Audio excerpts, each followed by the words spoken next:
Listen, don't you worry, pal. You had a good run. Enjoy your retirement. Storm takes back the lead. Unbelievable! McQueen is famous! I know the Josh Giddey Enjoyer Instagram account is really not enjoying the allegations and news that have come to light on Josh Giddey. Simply put, if you haven't already heard by this point, I know it's been like 4 or 5 days since the allegations have come out, and I'm a bit late to the party. I know that. I'm a little tardy, you know, but I just wanted to see what else would happen over the last coming days, and I'm glad I did, because a lot has happened and a lot has been said by countless people and sources. One of which being that obviously, well, hold on. Before I go too far in detail, let me start off by saying what the allegations are for anyone that's not in tune with the news, or you were on vacation at grandma's house for the weekend or something. I don't know. Josh Giddey has been alleged to be dating a underage girl. I guess people are claiming her to be 15 or 16 years of age. I don't know the girl's name. I don't know her at all, but there are videos of her in Snapchat groups and text messages saying that she has in fact dated, and dare I say, fucked at Josh Giddey. And the man looks like he's having a fun time doing it. I mean, look at his face. Look at him. Does that look like the man who is worried about her being an underage child? No. But I digress. I'm going to keep saying this. This is all allegations. I am not putting I'm not putting 100% pointing the finger at Josh Giddey here. But one piece of information that I did see, which piqued my interest, is there's a guy that I stumbled across on an Instagram post who has a video of Josh Giddey and this girl at a 21 and up adult club. And I'll let you guys see it just so you can let me know, is this really them? Because I really can't tell sometimes. Some people look really, really alike.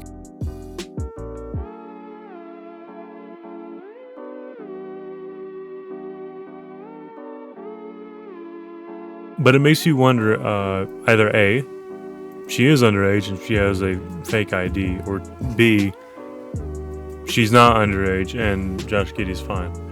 Now, me and a buddy of mine, we were talking about this, and while we were talking about it, he brought up the fact that maybe he'll be fine legally, because if she is 16, in some states like Oklahoma and in his home country of Australia, the legal age of consent is the age of 16, which I guess would merit, him being fine legally.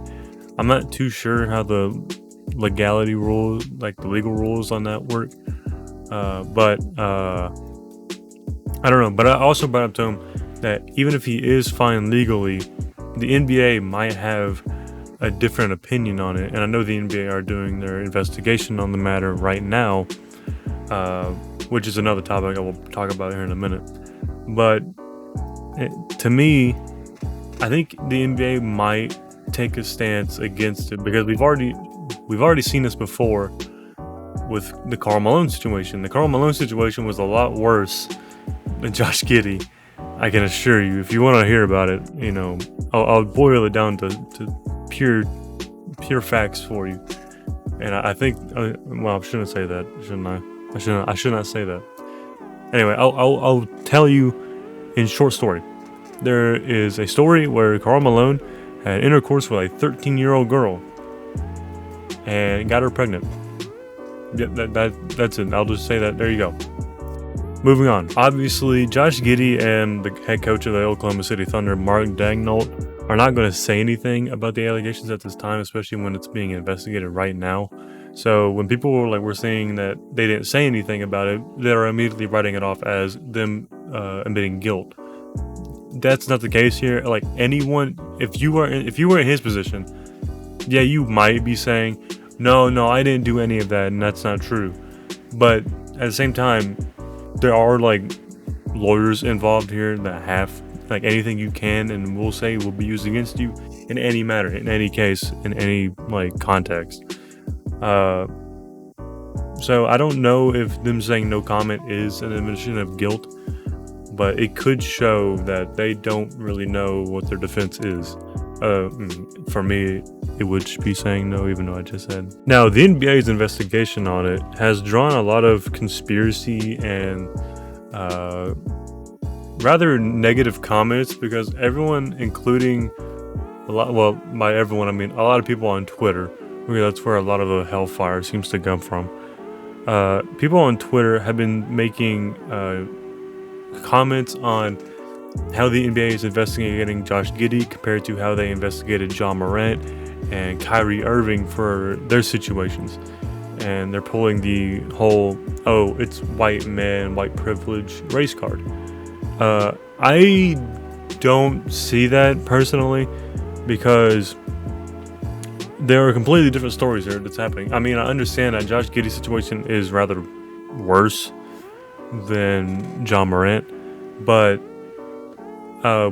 you gotta understand, they gave John Morant a chance the first time.